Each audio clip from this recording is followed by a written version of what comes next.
Oui, je m'appelle Dominique Verguin. J'habite Liège en Belgique. Avant d'arriver au Prana, j'avais une vie extrêmement active dans le domaine, je dirais, de l'entreprise, un monde dominé par la vitesse, la performance, l'argent, voilà, l'aspect perfection. J'étais indépendante, conseiller d'entreprise et donc ma vie, elle était à du 300 à l'heure, dans le mental tout le temps. Et tout le temps avec le but de faire tout parfaitement et d'en faire de plus en plus. J'avais vraiment une vie extrêmement dans le mental et extrêmement rapide, voilà, pleine de...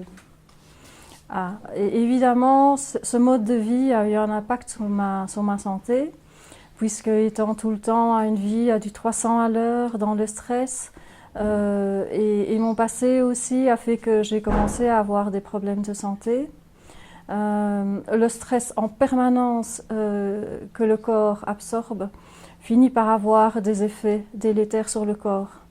Et j'avais réellement des problèmes physiques, des maladies qui sont apparues à cause de ce stress. Des problèmes d'hypothyroïdie, des problèmes de maladies auto-immunes, des problèmes de stress énormes. Et à un moment donné, on va dire que j'ai fait un burn-out. J'ai craqué totalement, je me suis effondrée.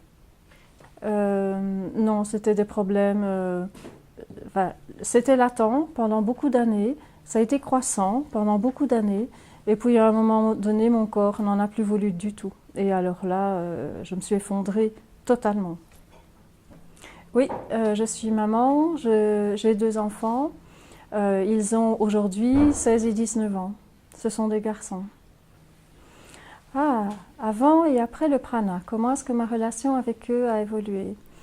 Je dirais qu'elle s'est enrichie d'une dimension supplémentaire.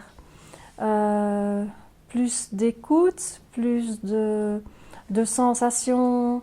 Le prana amène dans sa vie la possibilité d'être en contact avec ce que l'on ne dit pas,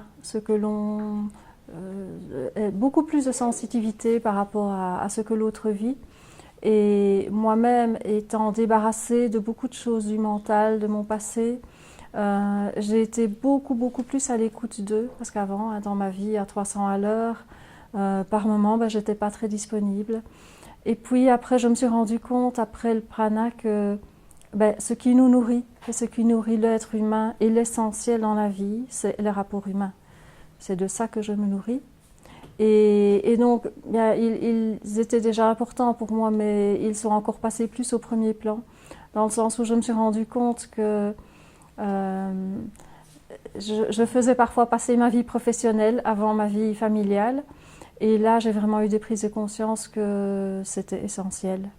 Et alors, ce qui est très beau, c'est que depuis que je suis pranique, tout ce que j'ai vécu, j'ai jamais eu aucune réaction négative. Au contraire, j'ai eu des encouragements, j'ai eu beaucoup d'intérêt, beaucoup de questions et une vraie écoute de leur part.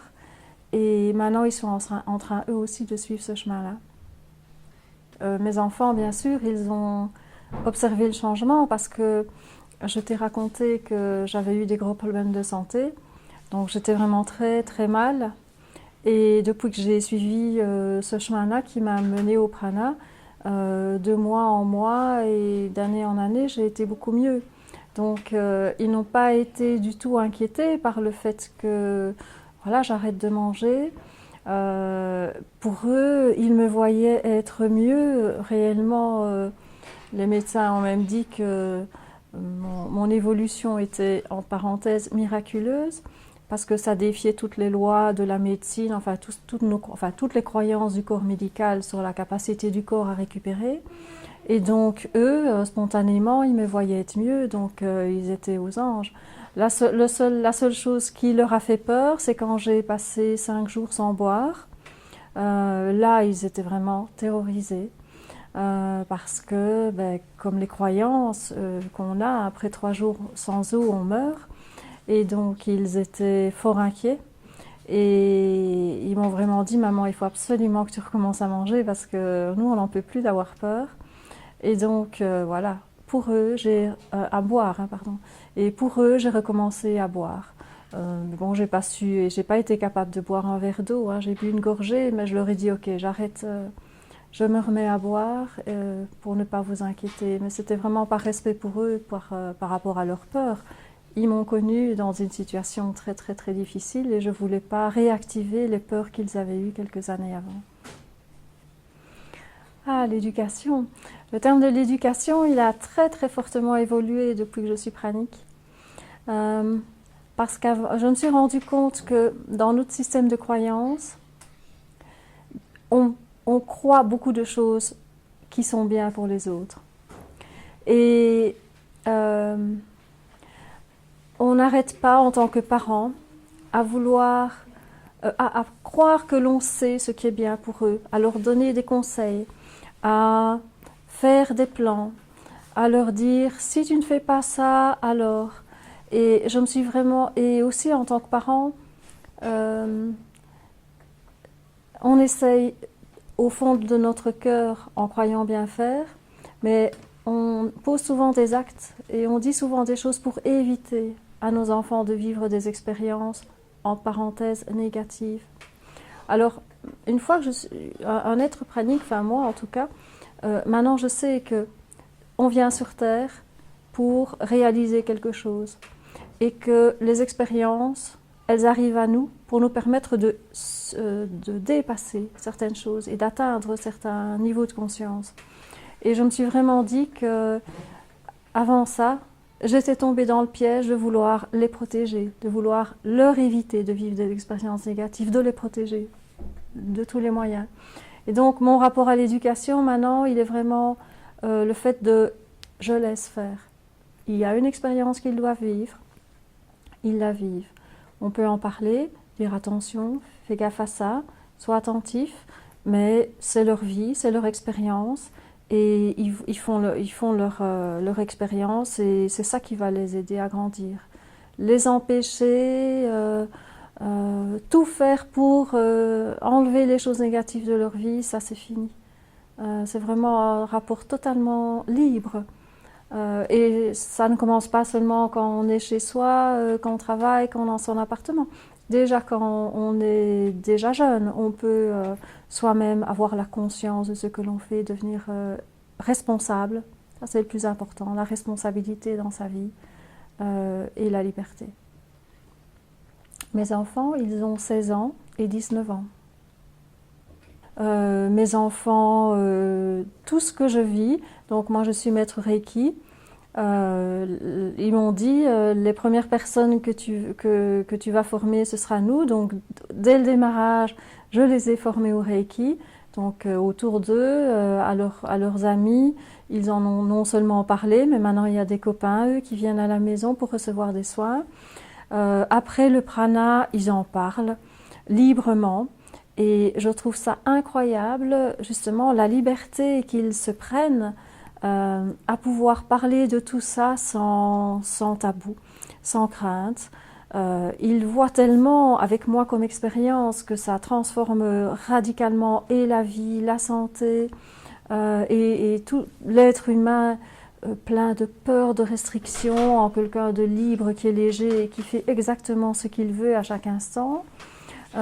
Portés par une énergie incroyable qu'ils sont tellement imbibés des bienfaits que cela peut faire que pour eux c'est tout naturel d'en parler autour d'eux parce qu'ils le vivent eux-mêmes, hein. Ils sont déjà praniques à 70%, simplement en vivant avec moi par ce que j'implique, hein, le changement d'ADN que ça implique chez les autres et donc c'est tout naturellement qu'eux, il n'y a aucun problème à en parler.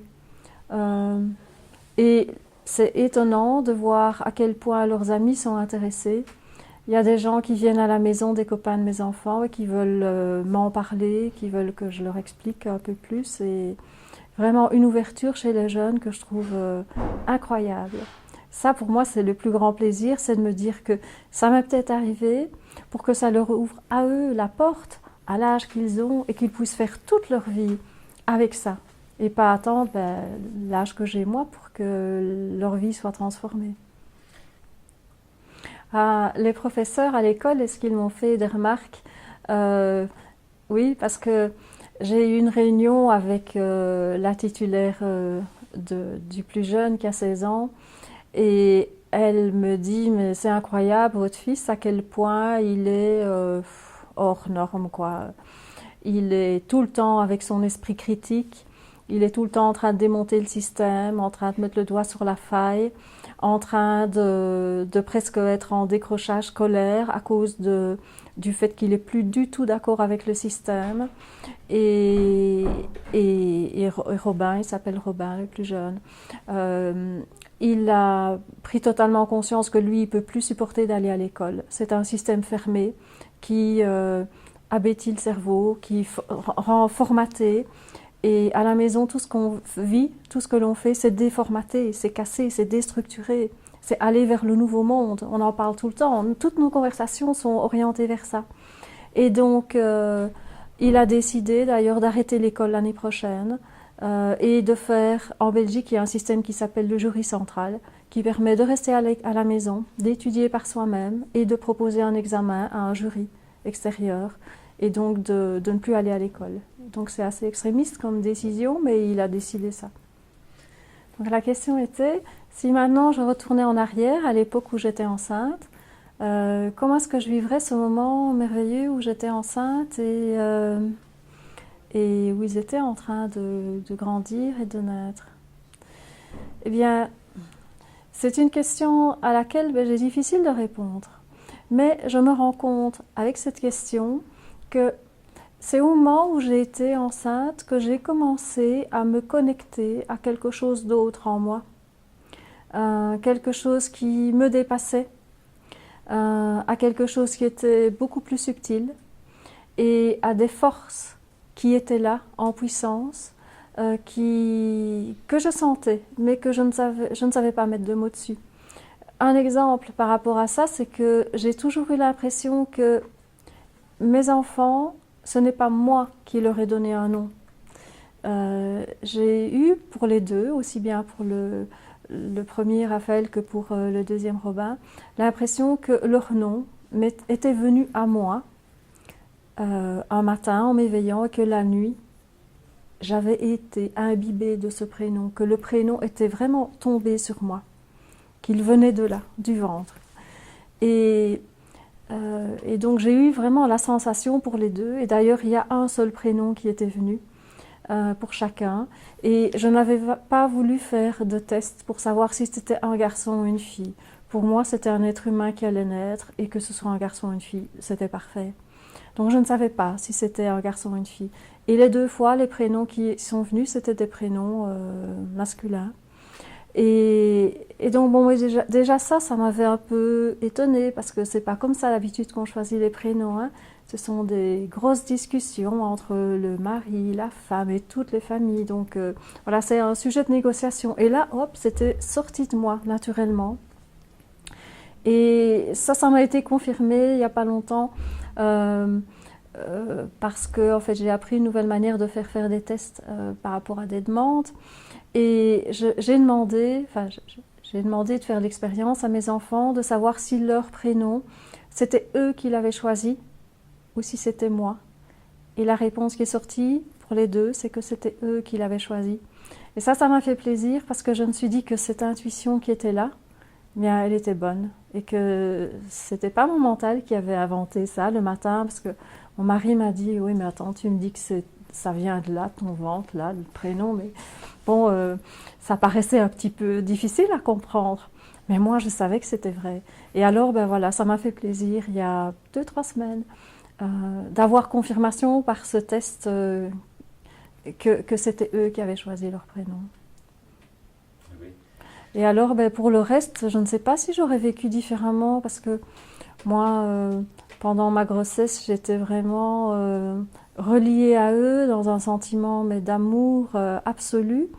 Et je ne sais pas si en étant pranique, ça aurait changé quoi que ce soit. Par rapport à la vie de couple, si ça change quelque chose, Moi, je vis seule depuis 5 ans.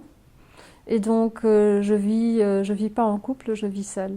Donc, ta question, je ne saurais pas y répondre. Moi, je vis juste seule à la maison avec mes 2 enfants. Quelque chose que j'aimerais bien ajouter dans l'absolu, c'est que vivre de prana, pour moi, ça n'a absolument rien à voir avec le manque de nourriture. Pour moi, vivre de prana, c'est atteindre un certain niveau de conscience et un certain taux vibratoire qui amène à d'autres niveaux de soi. Mais pour moi, tout le monde fait beaucoup d'histoires et ça impressionne beaucoup les gens, qu'on mange ou pas. Évidemment, moi, ça fait 1 an que je suis détachée de ça, donc ça n'a plus aucune importance ne pas manger. J'y pense même plus. Ça fait plus partie de ma vie. Je n'arrive d'ailleurs plus à me souvenir du moment où je mangeais. Et donc, étant de l'autre côté du mur, je me rends compte que l'important de ça, l'important de ce parcours, c'est tout ce qui s'ouvre à soi. C'est cet état de liberté absolue, de confiance absolue, de sécurité absolue, parce que je ne me sens jamais plus en danger nulle part. S'il n'y a pas de nourriture, c'est rien. S'il n'y a pas de boisson, c'est rien. S'il y a des situations dangereuses, je me sens absolument protégée. J'ai l'impression que plus rien ne peut m'arriver. Et donc, j'ai vraiment l'impression que c'est un monde de sécurité absolue dans lequel je suis. Et pour moi, de sécurité et de liberté absolue. Et pour moi, c'est vraiment ça. Ce qu'il y aurait à attendre, à rechercher. J'ai l'impression que les personnes autour de moi, quand je leur annonce ça ou quand je fais des conférences, tout le monde se focalise sur manger. Ouais, non, manger. Ok, c'est difficile, mais ce n'est pas ça le but. Ce n'est que la porte qui s'ouvre pour autre chose. Alors tout le monde se focalise sur la porte, c'est normal. Ils ne voient pas ce qu'il y a derrière. Mais ce que j'aimerais ouvrir le discours, c'est que ce n'est qu'une porte. L'essentiel, c'est après, quand on ouvre la porte, c'est réellement l'autre monde qui s'ouvre.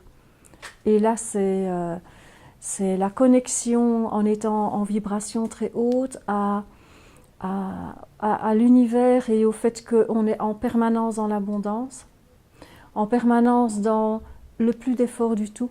J'ai dit tout à l'heure que je vivais à une vie à 300 à l'heure, où je dépensais une énergie énorme pour obtenir tout ce qu'il fallait. Maintenant, je ne fais plus rien.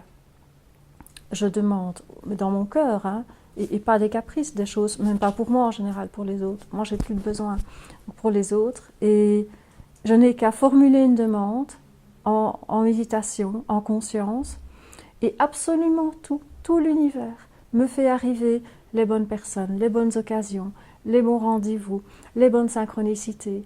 Et tout ça tombe du ciel. Maintenant, je dépense 0 énergie pour arriver au projet que je me donne, pour continuer mon chemin, pour ouvrir les consciences. Ah oui, si je cuisine pour mes enfants, oui.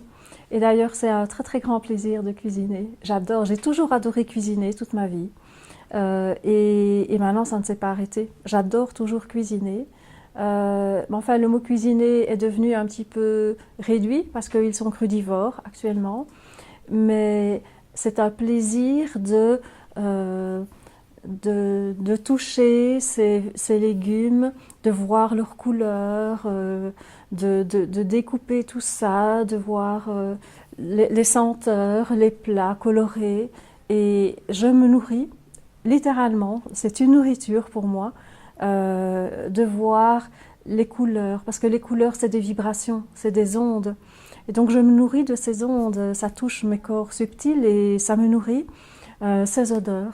Je suis extrêmement sensible dans mes 5 sens, ils sont extrêmement développés depuis. Et donc les couleurs, les odeurs, sentir les épices que je mets, je me nourris de tout ça. Okay. Alors mes activités, évidemment, je ne pouvais plus continuer à travailler dans le métier froid, sec et dur du business et de l'argent. Donc j'ai réorienté totalement mes activités. Maintenant, le Reiki m'a beaucoup aidé dans mon parcours pour retrouver de l'énergie et c'est grâce au Reiki que je suis devenue pranique parce que j'étais connectée en permanence à l'énergie d'amour universel. Pour moi, Reiki et Prana, c'est exactement la même chose, puisque je suis connectée tout le temps. Et donc maintenant, je suis devenue maître Reiki, c'est-à-dire que je donne des soins Reiki aux personnes qui viennent me voir. Et aussi, je forme. Je suis maître Reiki, donc je forme des personnes au Reiki. Ça, c'est la première activité. Ma deuxième activité, c'est que je suis devenue sophrologue. Donc, j'ai fait un parcours pour étudier la sophrologie. Et j'accompagne des personnes en individuel ou en groupe par rapport à cette technique, qui est une technique de découverte du potentiel caché en soi. Donc c'est une deuxième activité. Et ma troisième, c'est que j'accompagne des jeûneurs. Donc j'accompagne des personnes pour le processus de jeûne. Pas de prana parce que je pense qu'il faut déjà faire pas mal de jeûnes avant d'arriver à être pranique. Et je ne veux absolument pas que des gens souhaitent être praniques. Pour moi, c'est quelque chose qui arrive à soi. Ce n'est pas quelque chose vers lequel on doit vouloir aller, parce que sinon ça bloque totalement le processus. On est dans le mental quand on veut. Donc moi, je continue à proposer des jeûnes pour que le corps se détoxique, parce qu'on a besoin de ça de toute façon pour aller vers le prana.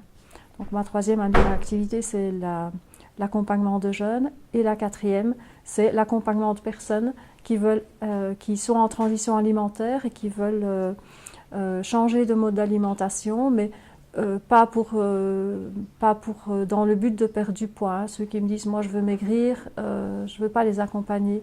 C'est vraiment prise de conscience que l'alimentation a un impact sur sa vie. Je vis dans une ville, moi je vis dans une ville à Liège qui est la deuxième ou la troisième en taille, en termes de grandeur en Belgique. Est-ce que mon mode d'être pranique a changé quelque chose auprès des personnes autour de moi? Bien sûr, on ne peut pas avoir une telle différence dans l'état de santé, dans l'état d'être, de conscience d'une personne sans être fatalement complètement interloquée par ce qui s'est passé.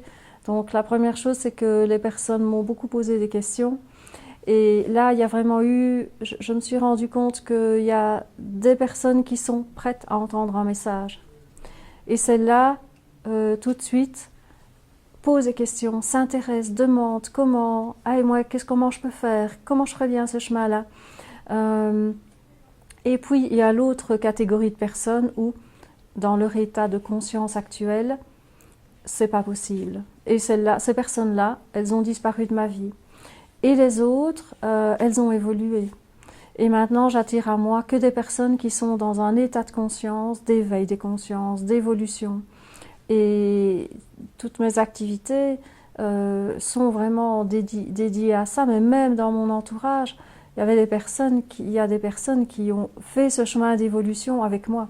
Et ça, c'est fabuleux, sinon j'aurais perdu tous mes amis.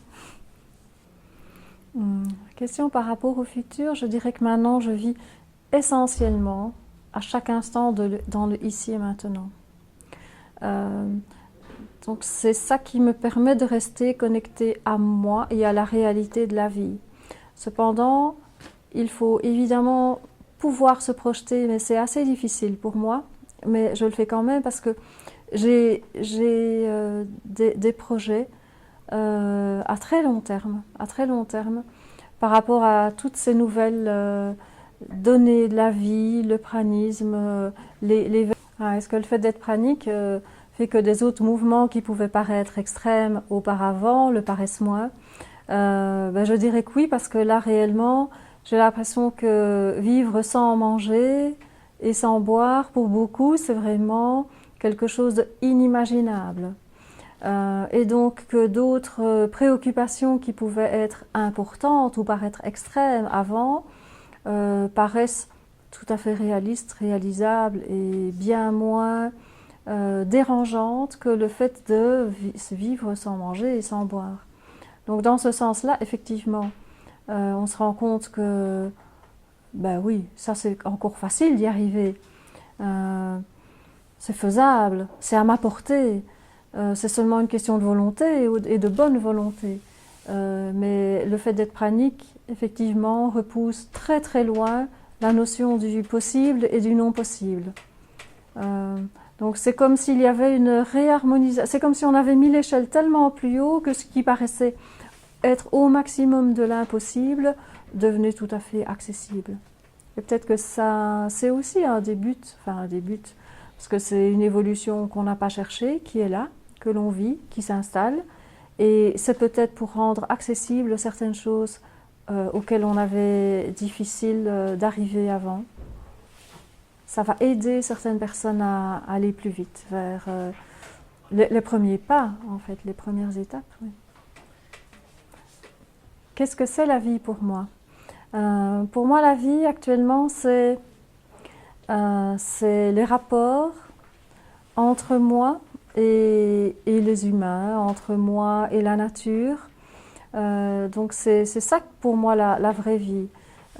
C'est la nourriture et l'échange d'émotions, de vécu entre moi et toutes les personnes autour de moi. C'est ça ma nourriture.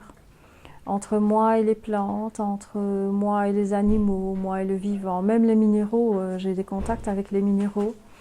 Et pour moi, c'est ça la vie, c'est le partage. C'est le fait d'être ensemble et c'est le fait de se faire évoluer les uns les autres, autant que l'on peut. Et je me rends compte, avec les soins que je donne, que au début, je pensais « Ah, moi, maître Reiki, les gens viennent chez moi, je peux les aider. » Et je voyais ça vraiment comme allant dans un sens. Et de plus en plus, je me rends compte que c'est totalement faux. Parce que les personnes qui viennent chez moi, elles viennent avec des problèmes. Et ces problèmes, ils font écho en moi. Et donc ces personnes, en venant chez moi, elles font écho et c'est moi qui suis censée les guérir, puisqu'elles viennent chez moi pour ça. Eh bien, pas du tout. En fait, en venant avec leurs problèmes, elles suscitent des choses en moi et ça m'aide à avancer, moi aussi. Donc, je me rends compte que tout est circulaire. Il n'y a personne, un qui donne et l'autre qui reçoit. C'est en permanence, je donne et je reçois, envers les rapports avec quiconque. C'est une illusion aussi de l'esprit qu'il y a un qui donne et un qui reçoit. Tout est circulaire. Je donne et je reçois, c'est un dans la vie. C'est l'unité pour ça aussi. C'est l'unité.